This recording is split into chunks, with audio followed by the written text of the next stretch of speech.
We are just about to get started here. Just technical things aren't quite up and running like we thought they would be, but most things are going well. So we got somebody on. Glad that you're here. Pastor Nate will be on here shortly. We are just about to get started here. Just technical things aren't quite up. All right. So broadcasting live on YouTube, and it was feeding back in. All right, let's see if I can get this. We're not recording yet, so thanks for hanging out with me. You can put things in the chat and I can see them. So if you do the Q&A or the chat, things will be good. There's Nate. Hello. Good to see you. Oh yes. How you doing today? We got somebody on, but we are live on YouTube too right now. Come on. So see our first. So let's just see what else we need to do here before we get started. Might need to go back and just remind people. Let me see here.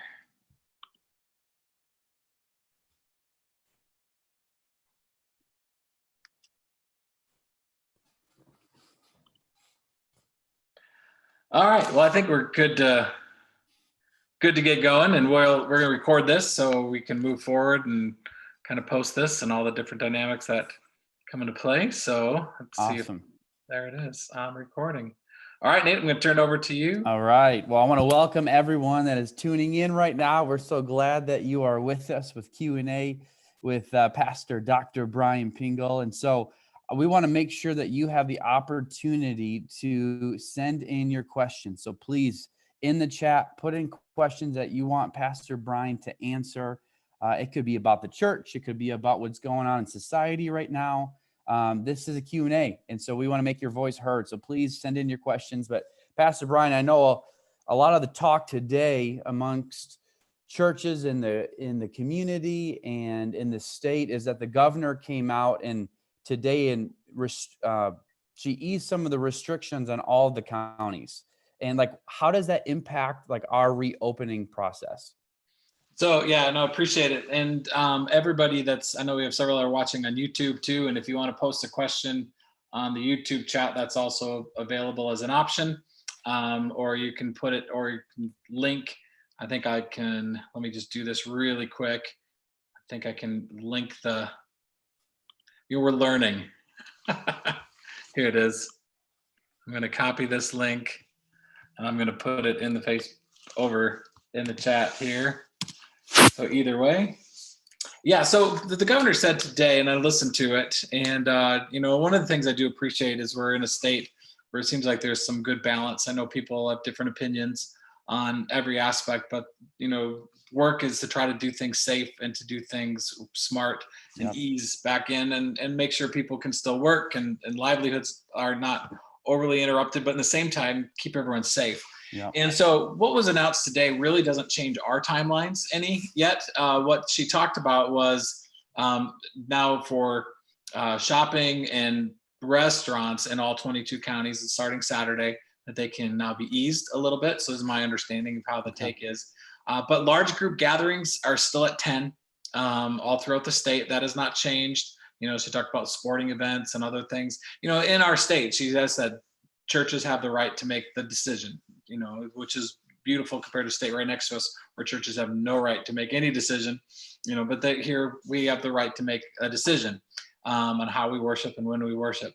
We know we want to do this right and we want to do this safe. And we've said we're going to follow the large group gathering guidelines. But some of those things keep changing too. But the other thing that I noticed, movie theaters aren't open yet. Yeah. And if there's something that's very similar model to what we do at a church, it's movie theaters. Right? People come in facing one direction, but there's a lot more conversation at a church. We are working diligently still to put a lot of cleaning things in place, to put some, make sure that we're going to have all the social distancing in place. So we're still hoping within a couple of weeks that we can make that announcement that here's our opportunity to open. But right now we're still going to, on our website, if you go to sierrafirst.org, there's our coronavirus update section right on the main page. And we're going to still follow the plan that's in place there. And it's still going to be a little bit. So we're making some good progress. but I still think it's going to be a couple weeks before we start working towards Yeah. in person. And just so everyone knows, our online stuff is not going away. We're going to keep both Yeah. in We'll keep it all. during this time because I think it's just important. Yeah, I'm ready to get back, Pastor Brian. I am ready for the restrictions to be lifted, and but it's exciting that it's starting to move a little bit forward. I know that during this time, like it seems like a lot of people's anxiety levels are high, and if you listen to the news much, people are kind of worried about the reopening. I even just talked to my neighbor today, and we were kind of talking about the restrictions, and she's like, "Yeah, I think it's too soon to move forward." And so people are worried about staying locked down, and people are also worried about who's making these decisions. So people are just frustrated and anxious in general. Yeah. So what do you think about that? Like, what do you have to say, knowing people's feelings and what they're struggling with? Yeah, I was texting a family member right before we started. I think it's probably a little of our delay because they're really worried. Like, Yeah. and legitimately, they have a roommate who is it has very severe asthma, Hmm. whether it's a bad lung condition. By the way, Nate, you're doing much better. I know people are Yes. praying. Yeah, Yes. pretty much. You're symptom free, right? Completely symptom free. Right. Yeah. So there are those like you and that are symptom free. Yeah. Went through it, are better. I know there was just talked with somebody in our church who had a coworker who was 35 years old and just died here in the area. Wow. Don't think there was some underlying health issues and not. So like it's and in the same token, we're being told what to do, when to do, how to do it. Right? It's an Yeah. anxious time, and I think what the reason the anxiety is kicking in so high is there's just such a level of unknown, right? We all have goals. What happens with anxiety? It's basically we're owning the weight of a problem that's coming tomorrow today, right? So we're Yeah. That's owning good. the weight of That's something good. that hasn't yet occurred. Yeah. And maybe this, maybe that, and it's something that we're usually not in control of. Right? And that's one of the reasons that we deal with anger, that we deal with anxiety, is because we're not in control. Somebody else is in control. Something else is happening, and we're frustrated that we don't have that sense of control in this. And so I totally understand it, that there's this anxiousness and there isn't a peace, because what is real, right? You can listen Yeah. to the news, you can listen to all these different things, and my goal is to help us understand that your anxiety is real. What you're feeling, your frustration is real, but Mm-hmm. you don't need to own it. And Yeah. and really, I think what we want to talk about today is how do we deal with, no matter if we're afraid that hey, we're opening too quick or we're not opening quick enough, we need to get back to work. We don't, wherever you're at on that journey, that's an okay place to be, but it doesn't need to own you, and it Mm. doesn't need to impact your relationships with other people that might have a different viewpoint than you. Yeah. My neighbor, she just seems to really be worried about, everyone's kind of talking about this second wave of it. And Right. that is like a big part of her anxiety, is just what's to come, what is to come after this settles down and what can come back. And, we're talking about, what it's like to have a non-anxious presence in a very anxious time. So like, how do you do that? How do you have a non-anxious presence in the midst of COVID-19? So let's define that first, okay? So a non-anxious presence is, I think we all can understand what an anxious presence is, Yeah. right? If you've We've been seen around it. We've seen somebody it. and they're just We've seen it. anxious, you're like, Yeah. I just feel anxious with them. But how do we walk around other people and we bring a non-anxious presence, right? There's something about certain people, and it's a skill set. Like, there's some things you can learn this. Yeah. Like this isn't just a nature issue. This is something that can be learned. Hmm. How do you walk into a situation, and what a non-anxious presence? It's part of having a healing relationship.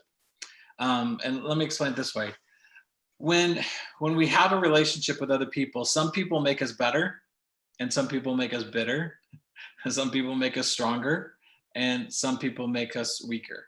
Yeah. And I want the goal for all of us to be the type of person who, in every relationship we're in, we make people stronger and better. And the healing relationship requires empathy, and it means I can understand the steps you're walking in. All right. I can get where you're coming from. I understand it. I hear it. And there's a non-possessive warmth, meaning I can care for you without owning your problem.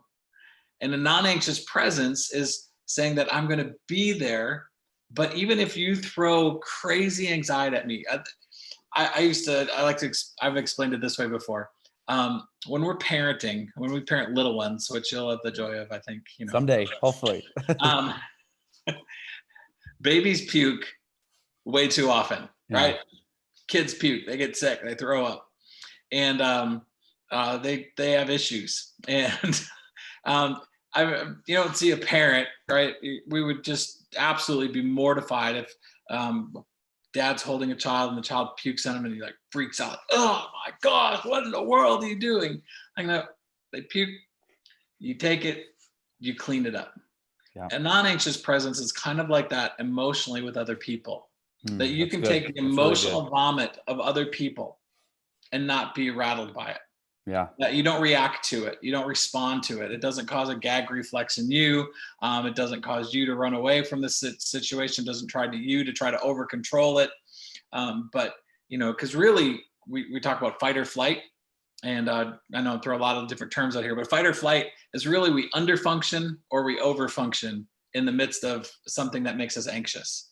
That either we disappear, underfunction, that's the flight factor, or we fight, overfunction. We try to do too much. We try to be in control. What's a real life example of that? Because I love that. What's a real life experience that you've seen both of those? So I have two boys that are the exact opposite on those things.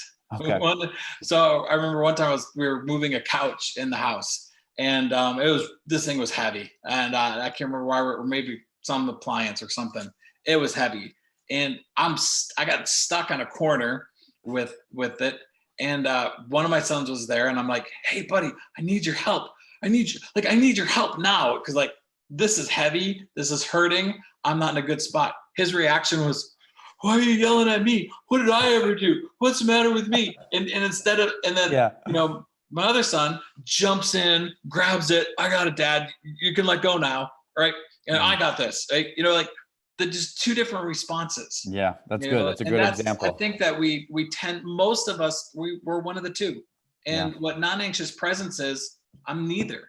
I'm going to function. I'm not over functioning. I'm not under functioning. I'm balanced. I'm healthy. Yeah. I'm good. I'm not rattled. You puked, doesn't impact me. Well, again, before we go on to another question, I just want to encourage everyone, again, we're so glad that you're on here. Please send in your questions, go into the chat, the Q&A portion, send in your questions. We would love to hear from you. Pastor Brian, I see you, Audra. That. I see you, Karen. They're come on now. Yeah. We're so glad you're here. They're chatting over on the YouTube. All right, good. How does that work on a personal level? I just know there's a lot of people that are worried about going back to work if they've been home or if they've had fewer hours or working from home. What does that look like? So I had one of those conversations this week, and love the person I was having the conversation with. And here's what I noticed: the closer you are to someone, the harder it is. That's so true. That is so true. Yeah. If it's your parent, if it's your spouse, if it's your kid, if it's somebody that you're close to, we don't do as good of a job containing our over-functioning, under-functioning. We're not as much of a non-anxious presence. Yeah. We tend to, partly one of the reasons is because we've had these conversations so many times, we're just tired of having that conversation so many times. And so we tend to react not in a healthy way. But with neighbors and with friends, we can be better. But I've noticed we tend to be either a little bit too passive or still too aggressive. Yeah. Right? That might be the better terms with people that are like neighbors, coworkers. We're passive in the conversation, and we just, oh yeah, okay, or we're aggressive and we're like, I just think you're wrong. I think we're trying to win an argument. Loved ones, that's stupid. Why are you thinking like that?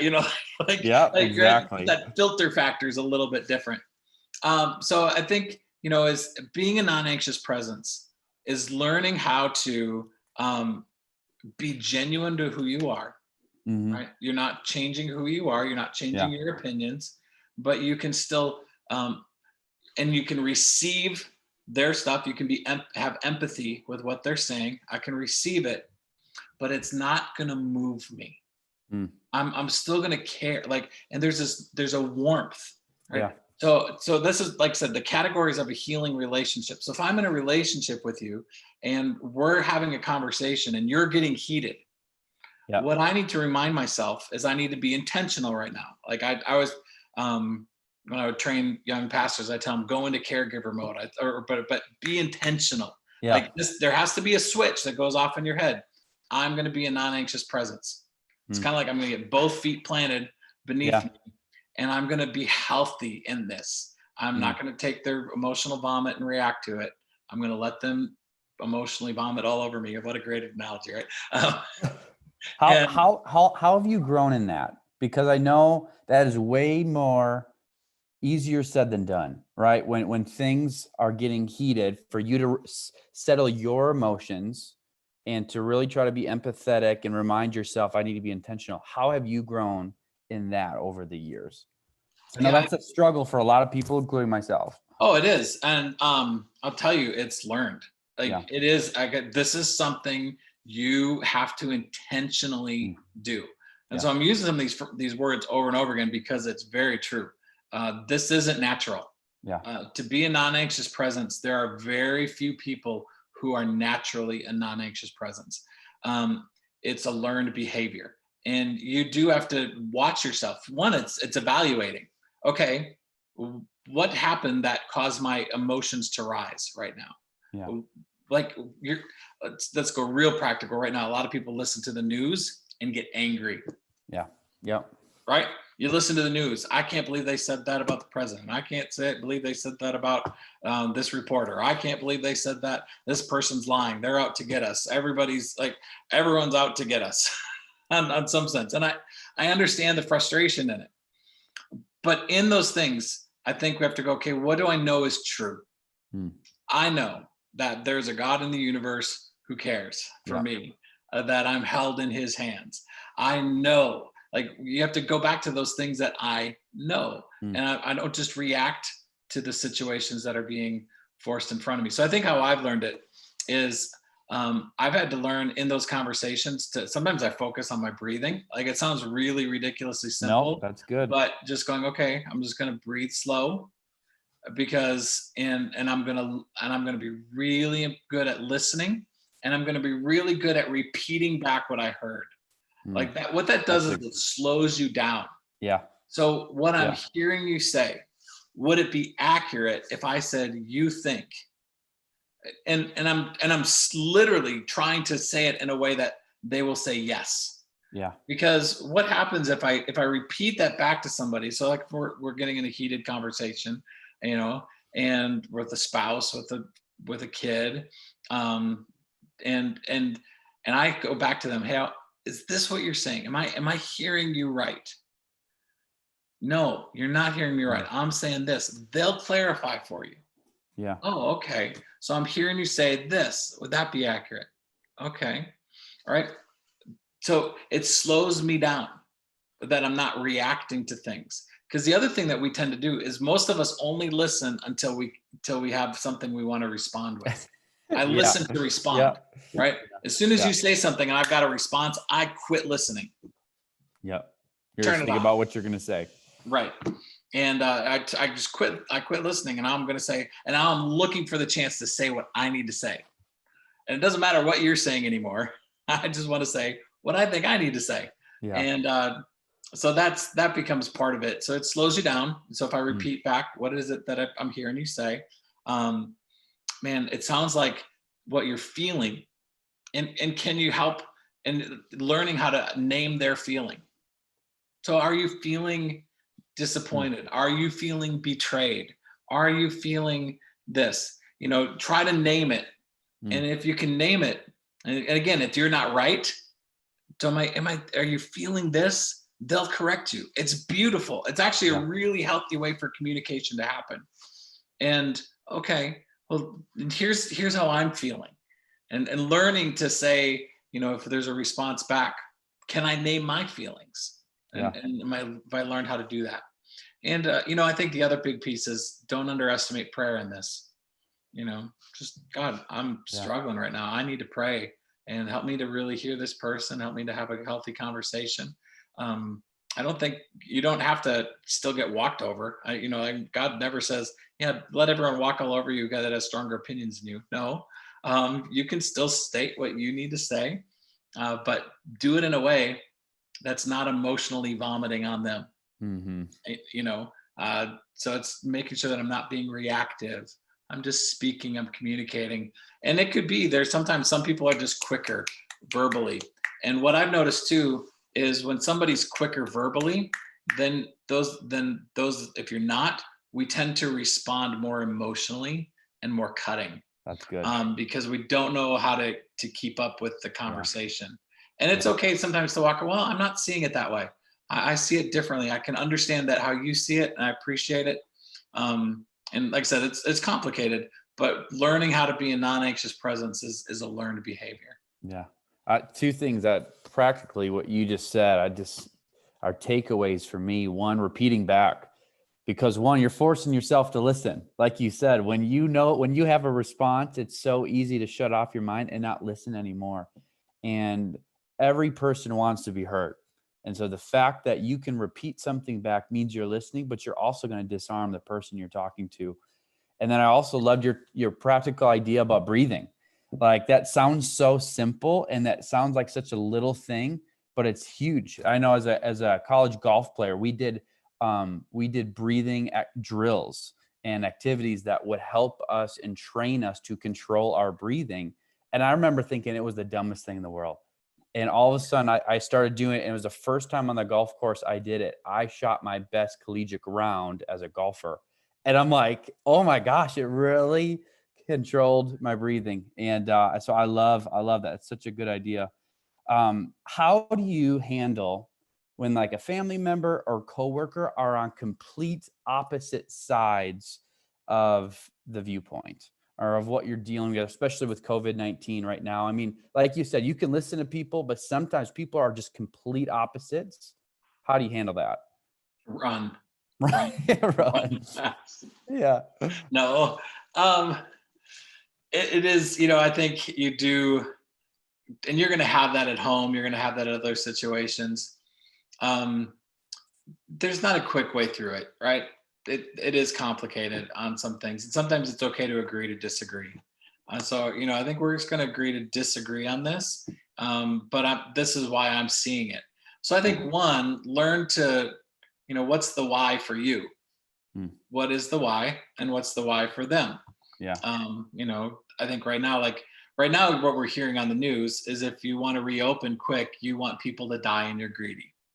Or if you want Yeah. to Yeah. everyone to stay home, you want to control the economy and um, and everyone to be just in a socialist state. Like those are the two. That's like one or the other. There is no middle ground. Yep. Exactly. I've found that very few people are on those extremes. If they're really wise, no, we have people that are there, and then it's going to be really hard to find common ground for a conversation. So, but that's why I think listening, we tend to say, well, okay, we're not that far apart. We do agree on this. We do Mhm. agree that we want people to be safe. We want people to be loved. That's, I know for people, we have some people that want to be in church yesterday, and we have some people that have said Yeah. we've started. I think we talked about here a little bit too. We started health check round 2, where people are calling each Yep. other, and part of it we have a survey. So if you go to our website sierrafirst.org, and on the front page there's a health check survey, and we want to hear everyone. What's your opinions? How do you feel about it? And I know in just the very couple we've gotten back already, we got some that are saying I'm ready to come back yesterday. Let's do it. And we got others that have said, I'm probably not coming back until we have a vaccine in place. Yeah. And that's okay. Like it really is. It's okay to have both perspectives in this. And I think it's what we're saying is if somebody's really far off going, let's agree on this. We think every life is valuable. Come on. Absolutely valuable. We think every life is important and every life has purpose. Can we agree on that? Yes. Yeah. How we handle that in this situation, we're not seeing the same path to get there, but I think we can agree I love people to live, and you want people to live. I think people have purpose and value, and you think people have Hmm. purpose and value. Let's agree on that. Hmm. Yeah, that's a great way to diffuse the situation. During this time, as the lead pastor of CR First, what's been the biggest challenge leading the church through this? Well, it's communication. So now I got to shout out to Rebecca over there. Let's see. I got to see, because I'm seeing some people check in, which is good. Let's see if there's other people I'm not calling out. Deborah's here, Leanne's here, Nicole's here. Great. Hi, everybody. Glad you guys are joining. Those that are live, some are going to be watching this a little bit later. I think, honestly, the biggest challenge is it's the communication. Yeah. I miss seeing everybody's eyes. I miss interacting with people, just like all of us do. I'll tell you, there's not a person that I've talked to that doesn't want that. And so, like, we have to communicate a lot through social media, and people can mistake that as, hey, why are you communicating this way? What's the way we have to communicate? And the hardest part, I think, for me is communication is one-sided.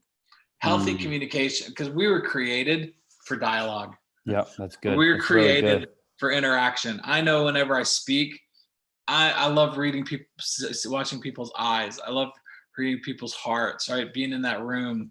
And right now it's a little bit different. And so I know we're still connecting, and I pray through that a lot, but the ability to communicate in a healthy way is a struggle.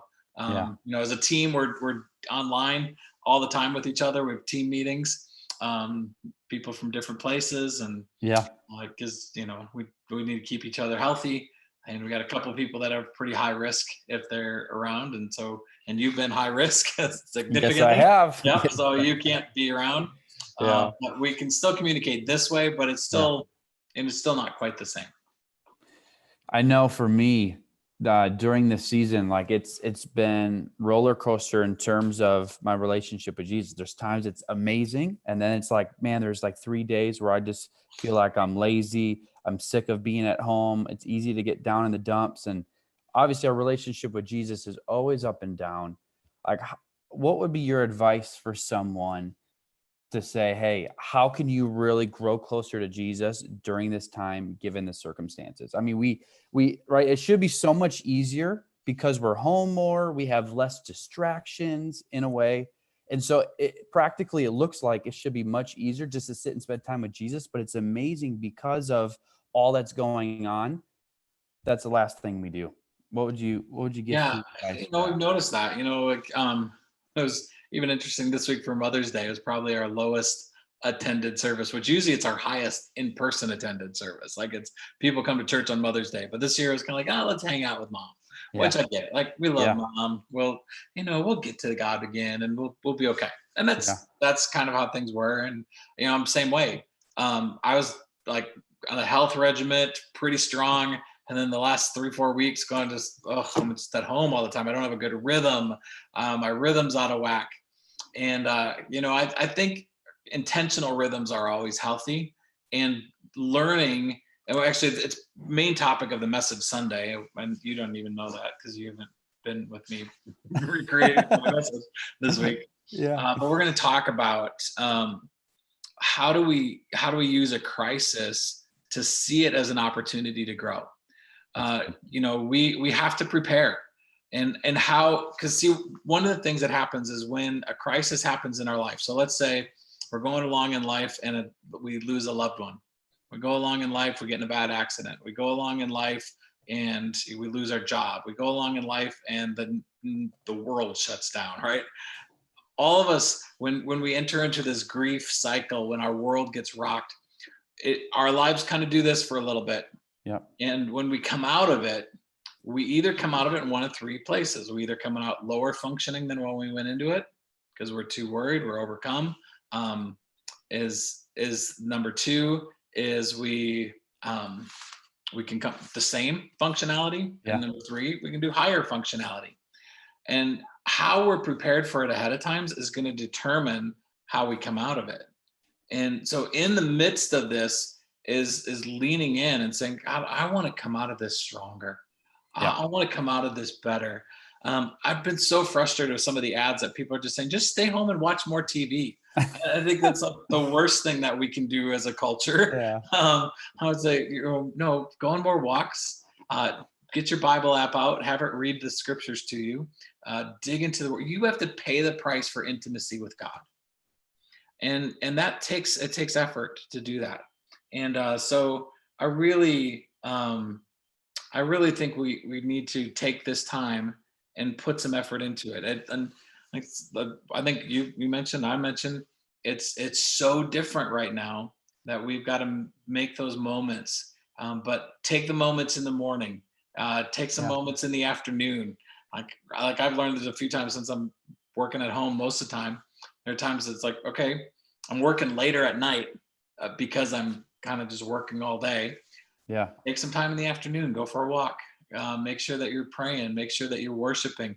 When you have worship opportunities, lean in. We're about to launch a couple more things like this Q&A and other things. Say, God, help us grow. Help us grow spiritually in this. I think the big key word tonight is intentionality. Yeah. Right? You have to be intentional in how you want to grow and how you want to respond to things. One thing that you've always said that I think fits perfectly with what we're going through now is that you have to create that margin in your life for it. You have to be, like you said, be intentional with your relationship with Jesus, but you have to schedule it. We're here, we're home a little bit more, we're not going out as much, but if you don't schedule it and create that margin in your life, even though there might be more time, you're not going to grow closer. You have to be willing to schedule it and to seek time out. And so that's a piece of advice you've given me that has really helped me continue to grow my relationship with Jesus. What are you thinking? Like, once I'm thinking to looking towards the fall, right? People are talking about this kind of second wave that could be coming. What are your thoughts on that? Like, should people be worried about that? Obviously we're wanting to start up and start making progress to getting back together and meeting as a group gathering. How much do you take into that? That's above my pay grade. Yeah. I'm going to tell you.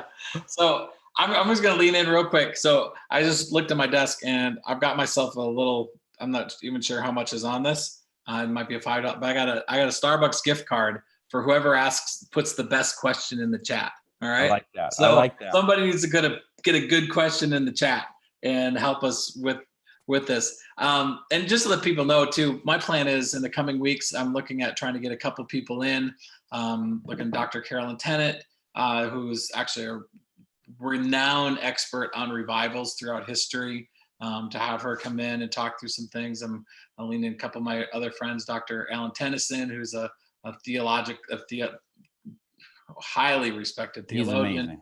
Yeah. And we're not just going to talk COVID stuff, right? Right now we just kind of are, but like tonight I really want to talk mental health, and on all those things. So I think, if we do get a second wave or not, we're, like I said, what I appreciate, I heard the governor today, she's like, we're going to take educated steps, so it's not everything's open yet. And take steps, and let's make sure we move ahead smartly and slowly. And we're going to go along with that. And if people are starting to get sick again, we're going to have to be careful again. Everyone's got different opinions on it, but I think the bigger issue for me is the mental health issue. Because let's say it does come back again. How are people going to handle it? I read an article yesterday. I think it was one of the major news outlets, but it was kind of a research piece that there's a lot of experts and a lot of they're really worried about a coming wave of suicides. And that the suicides are going to be impacting our culture because we are at home, we don't have good rhythms. I've been talking with people in our church that have kids at home, and their kids are acting out now in ways that they didn't act out before, and because they can't be with their friends. They're just in the same environment all the time, and they're just frustrated more than they've been frustrated before. And that's where I think it comes back to that non-anxious presence thing, and that healthy personality, healthy relationships, and how do you help people in this? And because I am worried about people's mental health through this. Yeah. All right. Because depression's a real thing, right? God, Absolutely. it's okay we say it all the time. It's okay to not be okay. God doesn't want to keep you that way. Um, so well, I'm still waiting for someone to ask me a good question. I know, right? Come on. We want to hear from you guys. Make sure It you could be anything. All right. Next week, I got somebody else coming in. But I think the mental health piece that I want is when you're feeling depressed, when you're feeling isolated, when you're feeling lonely, that you're honest and that Mm, you have other people that can call you out on it. yeah. And I think that's the biggest concern right now, right? Is people are alone. And so they can suffer without other people noticing that they're suffering. And that is a legitimate, Mhm. significant concern. One of the things we've done at CR First is if you go to our website now at crfirst.org, we have a chat with a pastor. And so you can schedule a 10-minute little video chat like this with one of the pastors on the team. One of us will get online, talk to you because we want to help you process things. We want to help you because what we've learned with mental health issues is if you keep it in here, it grows and becomes bigger. Mm, But when you're able to put it out here and articulate what you're worried about, what you're feeling, it actually becomes more manageable. Oh, I've said it. It's no longer this monster because in our mm, brains, it's infinite in size. yeah.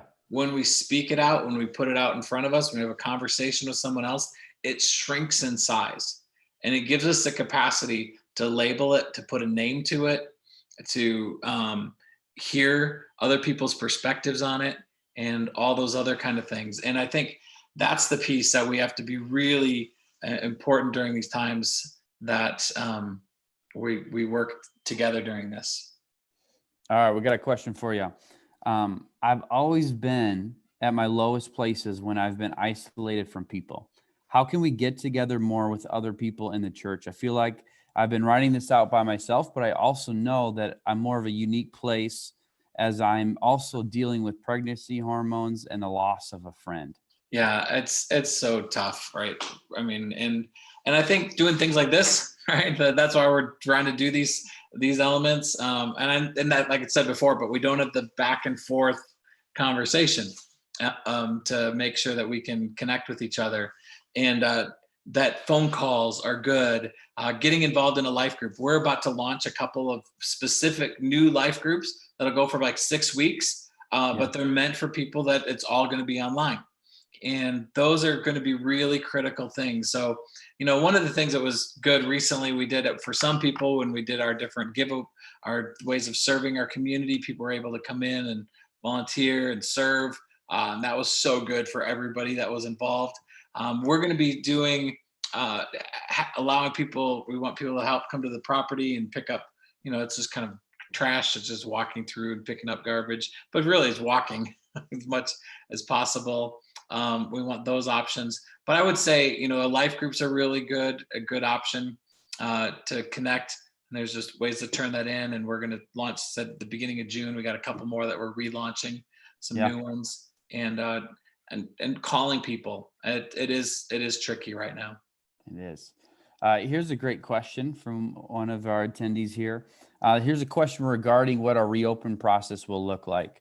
Will you be screening attendees with temperatures or questions before service, or just trust and we're all respecting our church family? Are masks going to be required?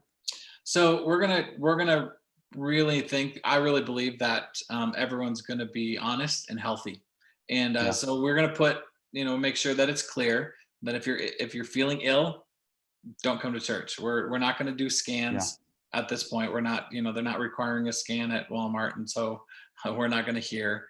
I think it's a little bit more than what we know the capability of doing that. yeah, We're going to have healthy signage. In the first phase, we're saying masks are encouraged coming in and out, but they're not required. It really, honestly, no, we're not going to police that in any way, shape, or form. We're yeah, going to ask our serve team members to wear a mask, and here's the reason why: is because when people are coming in and out the doors, and when they're in the lobby area, which sometimes can get pretty congested pretty quick. yeah, We're probably going to put stanchions in just to help traffic flow. and encourage people not to visit in the lobby. They visit outside or in the sanctuary. We got plenty of room to spread out and social distance. And we're going to encourage people. We're going to make it very clear. We want people to do the social distancing in a healthy way, because we care for our neighbors. You know, I think I go back to Nate. You were around and didn't know you had anything, and no idea. Yeah. No idea. And we want to make sure that we're staying safe with that. So we're going to be we're going to be a balanced, healthy approach, but we're not policing things. Yeah, I'm excited for it. I know, Pastor Brian, you were talking about mental health, and I know that's one of your expertise topics. I mean, I know you did your doctoral thesis on that topic as well.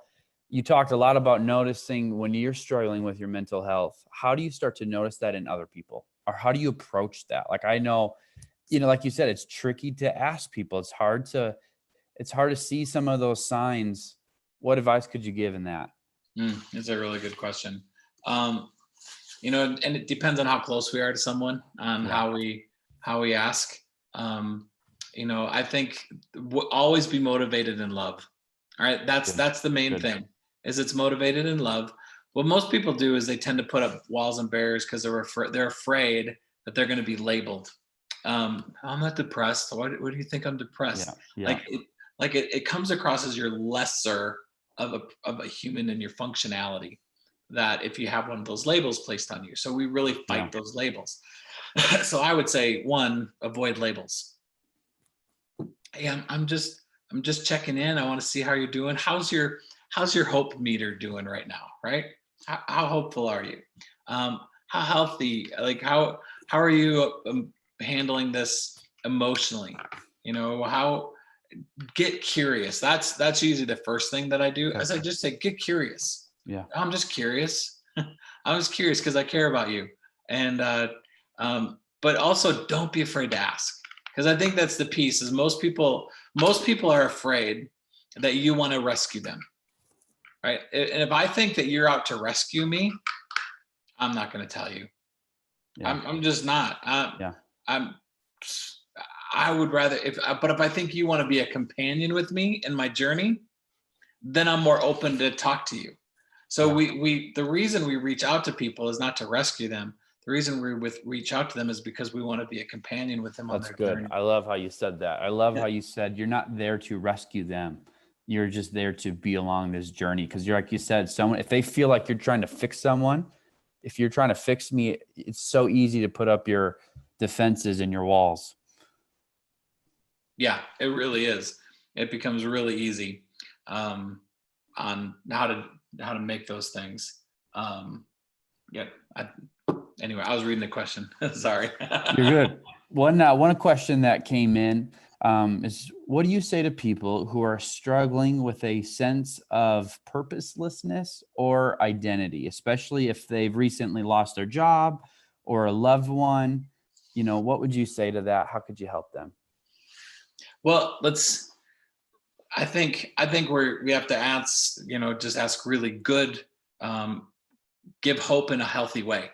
Right. I think I'm going to talk about this on Sunday a little bit, because I think sometimes we give cheap hope responses, and we lose our identity. We're like, hey, what if no, you're not going to lose your job. But I think it's more going, no, you have something valuable to offer this world, and it's going to be needed. Yeah. That's good. And I think we have to remember, our job is not our identity. Our actions are not our identity. Yeah. Our identity comes because of who we are in Christ. And the best way to think about that as a believer, and when it comes to our identity, I always come back to the term righteousness. Righteousness means we're in complete right standing with God. Mm-hmm. And when you know that you're righteous, like you're in complete right standing with God, like you're a child of God. And people are like, oh, those are cute terms. What does that mean? I like to think of it this way. So this coat I'm wearing, Scripture says righteousness is never anything that I own on myself. Yeah. What righteousness is Jesus taking the coat of his presence and placing it on me. That's good. And saying, you have everything I have. It's him placing identity and hope on us and putting it completely on us. And so to know that he's placed his identity on you, Yeah. it's not dependent upon your job. It's not dependent upon other people's responses to you. It is fully his righteousness covering you, Mm. enveloping you, and knowing that you have the full presence of Jesus in your life. So when God looks at you, he sees Jesus, and there's nothing you need to do to earn it. It's fully there. And so I think that becomes a really critical part for us to understand. I'll tell you, once I got this analogy with the coat piece that he clothes me, whenever I feel restless, whenever I'm feeling, I'm dumb, I'm not making connections, I'm not connecting. I'm like, if you don't think pastors go through that, I'll just tell you, in the last 6 months, we've had a couple of high profile young pastors commit suicide. Yeah, we have. And it's because we all struggle with what's my purpose? What's my identity? How are people responding to me? Am I doing things the way that I'm supposed to do it? I learned Jesus is the one that clothes me, and I put it on with him. It changes everything, because I just know, no, my identity is secure. Yeah. My identity is completely secure, because Jesus rose from the grave, and that can't be changed.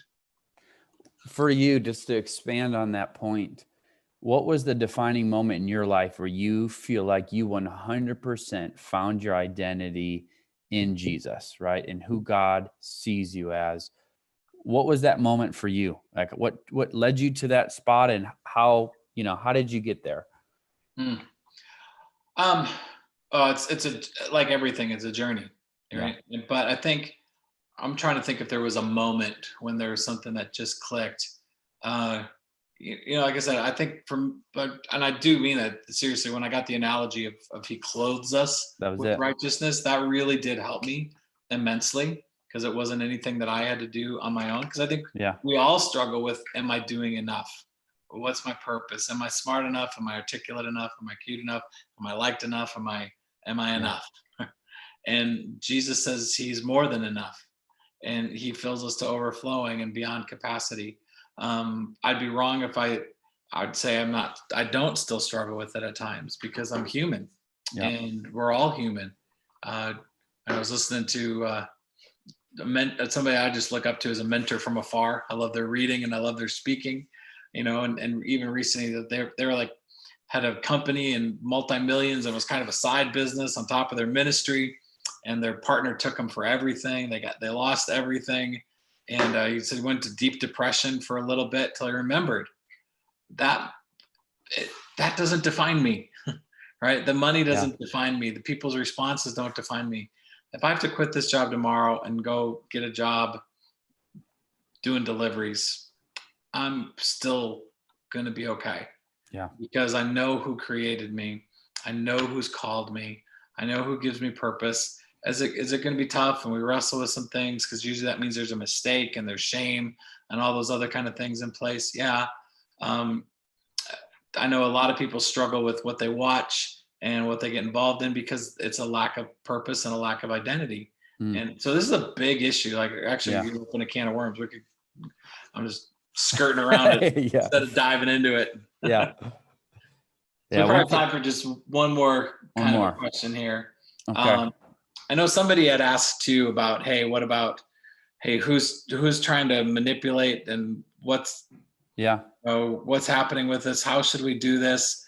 I'll just say personally, right? I think we got to be really careful in this time, because I'm one on any of those kind of things. If somebody says this, I'm pretty much guaranteed there's always a second side to the story. So if someone's over here, that means there's going to be somebody way over here. Probably the truth is going to be buried in here somewhere. Yeah. And to fight for it. I really am convinced that I don't think there's anyone intentionally, and maybe I'm wrong, maybe there is somebody very intentional and evil in this. But I really think that people want what's best for other people. Right now we have conflicting worldviews. Yeah. How people see the world, how they orient themselves to the world around them. And seeing those different worldviews, I think is an important piece. It is frustrating, right? Because you can talk to this person, they say this, and then talk to this person, they both say the other side's lying, and it's messy. And do we have to build up our immune systems? I mentioned this last time, but I'll just say it again quick. I think I was one in the very beginning, just saying, "Hey, it's like the flu. Come on, we're Yeah. overreacting to this."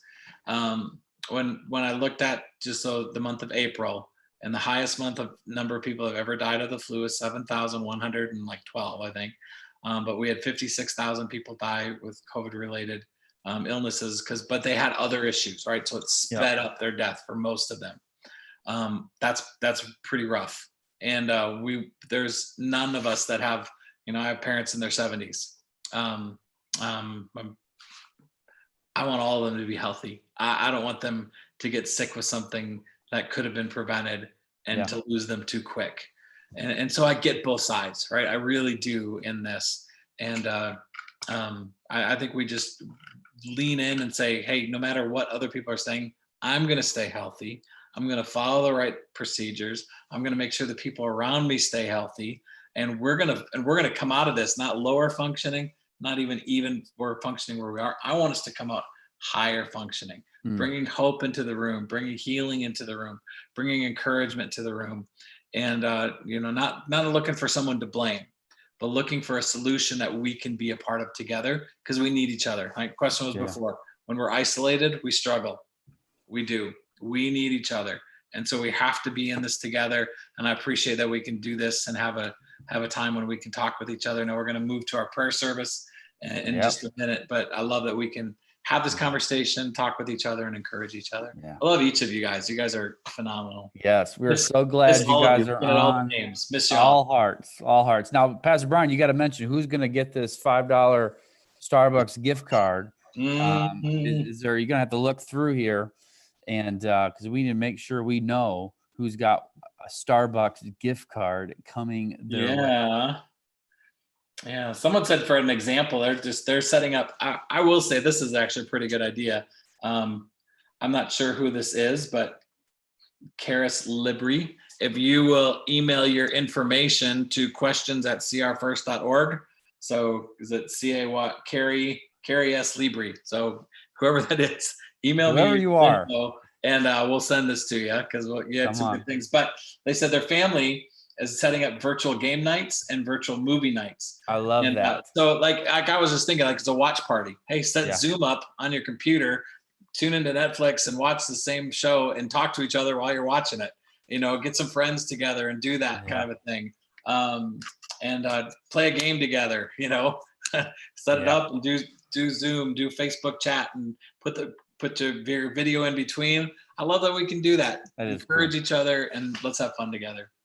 Well, Pastor Brian, I just want to thank you so much for your time. I know you are busy, and I'm just thankful that you're willing to take questions, and just give your honest answers. I know it's a lot of pastors don't always want to really be vulnerable with what they've gone through in their journey and ups and downs, and you're always so willing to just be real. And I think that just speaks a lot about you. So thank you so much for doing that when you answer questions. And I'll give you the last word here tonight before we head to prayer service. I just appreciate y'all. Next week, we're going to try to get some other guests that'll join us from around the country. And so if there's topics that you want us to cover, I would encourage you, put it in the chat. If there's topics you want us to cover, you can email it to questions@crfirst.org. It's always a great spot to email things that we put together to make all this take place. We're going to move into our prayer service too. That's going to be online here. So we got to jump off YouTube so the prayer service can start. And appreciate all of you. You guys are great. And we'll talk soon. All right. See you next week. All right. Bye, y'all.